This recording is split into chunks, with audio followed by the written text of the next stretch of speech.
Mes sœurs, chers amis, moi saluez-nous au nom du Seigneur Jésus-Christ. Nous pas M. Wendy, moi content là avec nous pour nous capables de continuer avec leçon d'aujourd'hui qui c'est vendredi 12 septembre. Pendant toute semaine nous avons étudié leçon 11 qui gagne pour titre apostasie et intercession. Apostasie et intercession. Verset pour nous connaître ou verset à mémoriser. Nous avons un texte là dans Exode chapitre 32, verset 31 et 32. Qui ça dit? Moïse retourna vers l'Éternel et dit: Ah, ce peuple a commis un grand péché. Ils se sont fait un dieu d'or. Pardonne maintenant leur péché, sinon efface-moi de ton livre que tu as écrit. Et nous capables de dire Amen. À nous chaque qui a suivi moi sur quelle que soit la plateforme, moi invitez nous qu'on y a même abonné avec la chaîne là. Mettez un pouce bleu en bas vidéo et partagez comme ça plus monde est capable de joindre nous. Et ensuite, courbez tête nous, fermez les yeux nous pour nous capables de prier. Bon Père, nous sentons contents, nous en joie parce que nous avons étudié une très belle leçon et que je dis à ces dernières parties que nous avons abordé. Nous avons d'autant plus accompagnez-nous parce que nous sommes capables d'apprendre parole ça, appliquer dans la vie, faire fondement toute action que nous avons posée, fondement pensée nous et que comme ça nous sommes capables vraiment faire gloire non. Dans le nom de Jésus, nous prions. Amen. Le son aujourd'hui est basé sur quelques commentaires de la sœur White. Eh bien, auteur a invité nous à lire chapitre ça pour nous capable comprendre en profondeur l'histoire que nous avons étudiée pendant toute semaine. Dans un ouvrage Les Patriarches et Prophètes, page 277 à 291. Ce chapitre là, c'est l'idolâtrie au Sinaï. C'est un livre qui est écrit par la sœur Hélène G. White. Eh bien, l'auteur là, il commence à commenter sur l'histoire là. Écoutez, il dit, la leçon de cette semaine présente une attention particulière sur l'œuvre de Dieu chez les croyants. Le Seigneur peut faire en nous infiniment au-delà de tout ce que nous demandons ou pensons. Éphésiens 3, verset 20. Nous ne devons pas nous concentrer sur nous-mêmes et satisfaire nos désirs personnels, car cela mène à l'idolâtrie. Au contraire, notre attention devrait être portée sur Dieu et sa puissance. Il nous donne la force qui conduit à une vie nouvelle et victorieuse. Philippiens 4, verset 13. Jude 1er, verset 24 et 25. Eh bien, auteur analyse nous là très clairement que tout ça qui est capable de mener nous idolâtrer, tout ça qui est capable de faire que nous écarter de présence bon Dieu n'est pas avec nous, c'est une satisfaction, un désir personnel qui est profond. Lorsque nous toujours voulons satisfaire besoin nous toujours voulons placer intérêt nous toujours voulons défendre cause nous, eh bien nous placer bon Dieu derrière. Eh bien, l'important pour que nous soyons capables, dans tout ça que nous avons fait, placer bon Dieu en premier. C'est ça que l'auteur a dit. Ici, notre attention devait être portée sur Dieu et sa puissance. Eh bien, c'est par rapport avec l'importance que nous prenons bon Dieu dans la vie, par rapport avec la position que nous plaçons bon Dieu dans la vie, qui permettre à ce que nous capables de remporter de grandes victoires et des changements significatifs capables de faire dans la vie. Et déjà, apôtre Paul dit nous très bien dans Éphésiens 3, verset 20, il dit, bon Dieu est capable de faire au-delà de tout ça que nous demandons.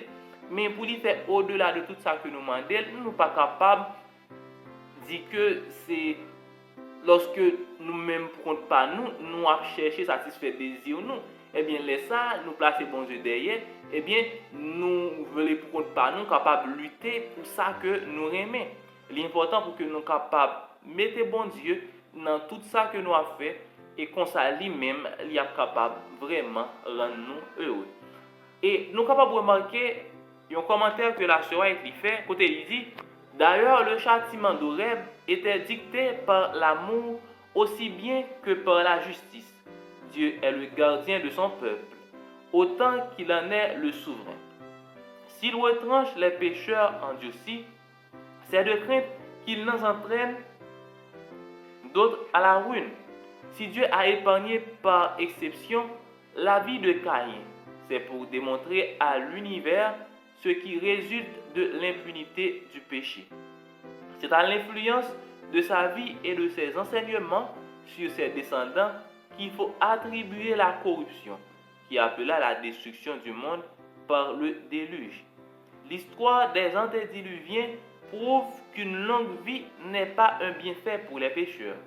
La patience de Dieu n'ayant pas mis de frein à leur méchanceté, plus ils vécurent, plus ils devinrent corrompus.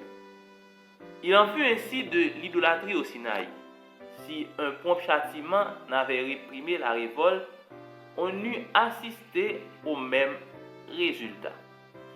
Eh bien, là, nous sommes capables de remarquer, la sœur qui donne nous plusieurs exemples, côté bon Dieu agit avec l'amour.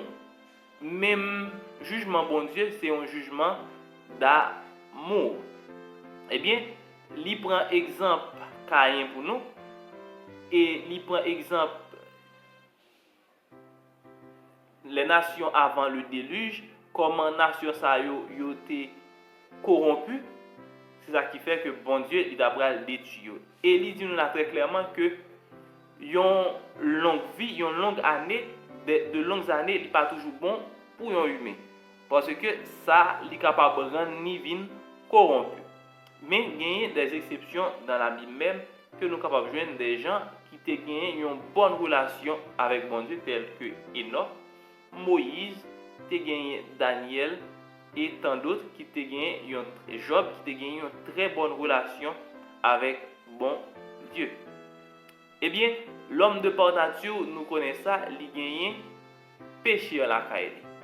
Eh bien, c'est seulement une relation, moi toujours vais mettre l'accent sur ça, une relation, une communion avec mon Dieu, qui pour capable aider nous lutter contre un pile mauvais bagaille que nous-mêmes nous sommes capables de faire. Eh bien, dans la partie discussion, l'auteur a posé plusieurs questions que nous allons lire pour nous. Nous allons toujours répondre dans les commentaires. Première question, il dit, pensez davantage à la question posée à la fin de l'étude de lundi. Quelles sont les façons dont nous pouvons adorer la création elle-même, au lieu du Créateur? Par exemple, comment pouvons-nous chercher à être de bons intendants de la terre et à protéger l'environnement sans l'adorer ni en faire une idole? Deuxième question. On peut discerner la gravité d'une situation par les conséquences et les résultats d'une action, ou par la gravité de la réaction à l'événement.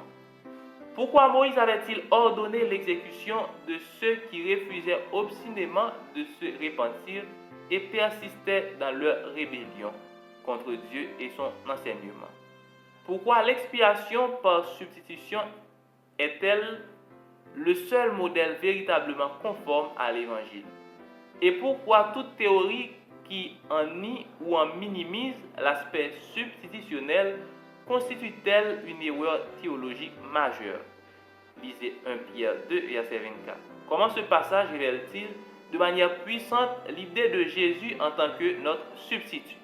Pour nous finir, nous courber tête, nous fermer les yeux. Merci Seigneur parce que tu permets de nous étudier le leçon ça, qui est une très belle leçon. Nous demandons, c'est pour capable toujours accompagner nous parce que nous capable continuer avec activité ça.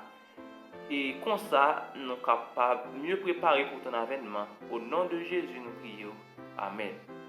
À bientôt pour une nouvelle leçon qui c'est leçon 12. Que bon Dieu capable de continuer à bénir.